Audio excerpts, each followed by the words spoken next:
Vote আবহের মধ্যে মালদার পুলিশের নাকা চেকিংয়ে প্রচুর পরিমাণ বেআইনি মদসহ ধরা পড়ল এক ব্যক্তি। পুলিশ সূত্রে জানা গেছে, ধৃত ব্যক্তির নাম উজ্জ্বল ঘোষ।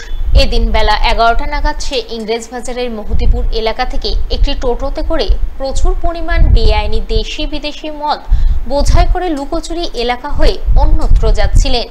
ওই সময় লুকোচুরি ফাঁড়ির পুলিশ কর্মীরা তাকে পাকড়াও করে। টোটো থেকে বাজেয়াপ্ত করে 200 বোতল দেশি বিদেশি মদ। এরপর পুলিশ তাকে গ্রেপ্তার করে গোটা ঘটনা খতিয়ে দেখতে তদন্ত শুরু করেছে বলে জানা গেছে।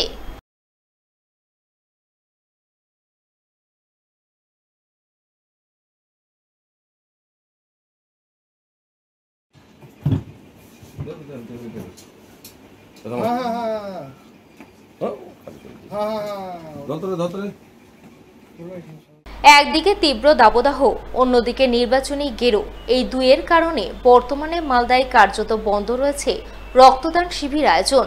আর এতেই চরম বিপাকে পড়েছেন মুমূর্ষ ও থ্যালাসেমিয়া আক্রান্ত রোগীরা। কারণ বর্তমানে মালদা জেলা ব্লাড ব্যাংক ধুঁকছে তীব্র রক্ত সংকটে।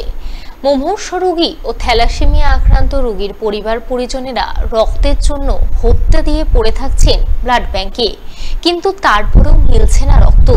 ফলে কেউ কেউ ডোনার নিয়ে এনে রক্ত নিয়ে যাচ্ছেন, আবার কেউ কেউ ডোনারের অপেক্ষায় তীর্থের কাকের মতো বসে থাকতে বাধ্য হচ্ছেন।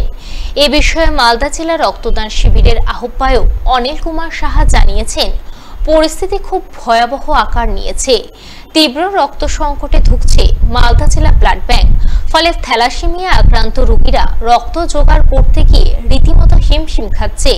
তাই এই পরিস্থিতিতে বিভিন্ন ক্লাব প্রতিষ্ঠানকে রক্তদানে এগিয়ে আসা উচিত, না হলে আগামী দিনে পরিস্থিতি আরো ভয়াবহ রূপ ধারণ করবে। যোগান চাহিদার মধ্যে রক্তের বিশাল ঘাটতি বর্তমানে চলছে। বিশেষ করে আমরা দেখতে পাচ্ছি মার্চ মাস থেকে খুবই সমস্যা দেখা দিয়েছে। প্রচণ্ড গরম, তাপদাহ, তারপর রমজান মাস গেল, এগুলো কারণের জন্য সেইভাবে শিবির হচ্ছে না। তাতে থ্যালাসেমিয়া পেশেন্টের খুব বিপাকে পড়েছেন, কেন তাদের যেহেতু নিয়মিত রক্ত দিতে হয়, তাদের পক্ষে রক্তদাতা জোগাড় করা খুব সমস্যা হয়ে থাকে। সেই জন্য তাদের যে টাইমে রক্ত দেওয়ার কথা সেরকমভাবে তারা পাচ্ছেন না, জোগাড় করতে পারছে না, তারা খুব সমস্যার মধ্যে পড়েছে। আমরা ভাবছি যে রক্তদানটা বিশেষ করে আরও বেশি করে করার দরকার।